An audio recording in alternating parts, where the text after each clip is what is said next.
Generic portraits. The dictator of Occitania, the president of Bosnia, the captain of industry, and the dude who probably bags your groceries at the store. They are everywhere.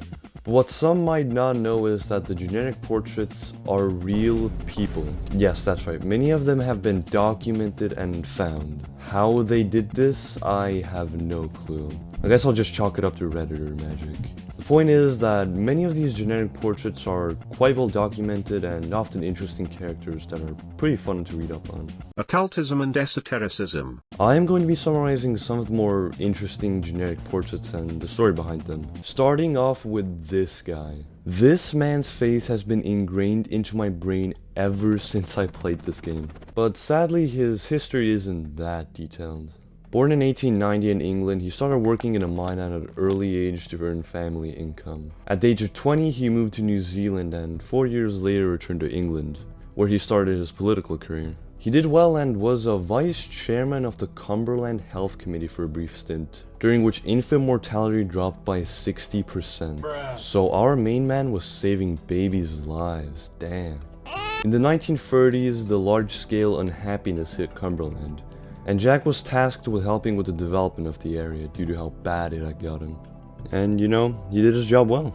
He held the office of Deputy Regional Controller of the Board of Trade for Cumberland and Westmoreland sub-region between 1944 and 1948, where he started building nuclear power plants. This guy went from working in a mine to politics to building nuclear facilities. What can this man not do? Oh wait, this led to the Windscale disaster, the worst nuclear disaster in British history, where 33 people died from cancer and nobody could drink milk for a whole month.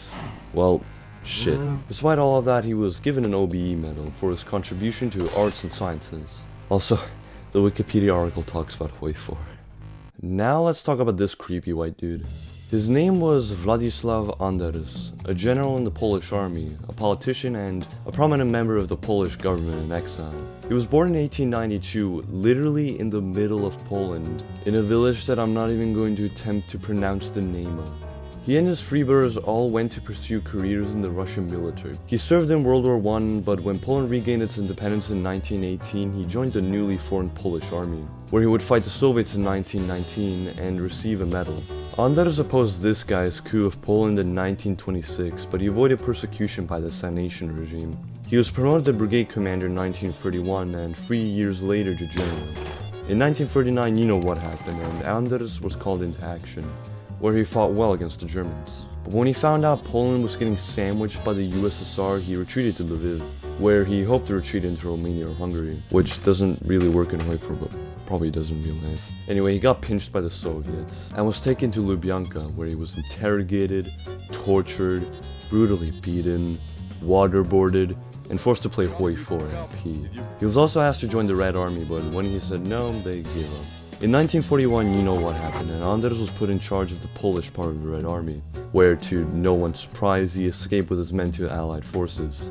There he led the 2nd Polish Corps through Italy's Monte Cassino, Gothic Line, and the final Spring Offensive. However, after the Yalta Conference, much of Poland's land was annexed by the Soviets, and Anders was fuming. So he asked Winston Churchill if he could withdraw his men from the front line, to which Churchill said, "You are no longer needed." Bastard. The war ended in 1945 and Anders couldn't return to Poland because of the you-know.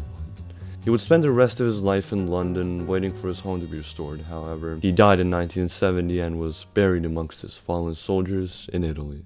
Well, that was depressing, but there are many more generic portrait stories.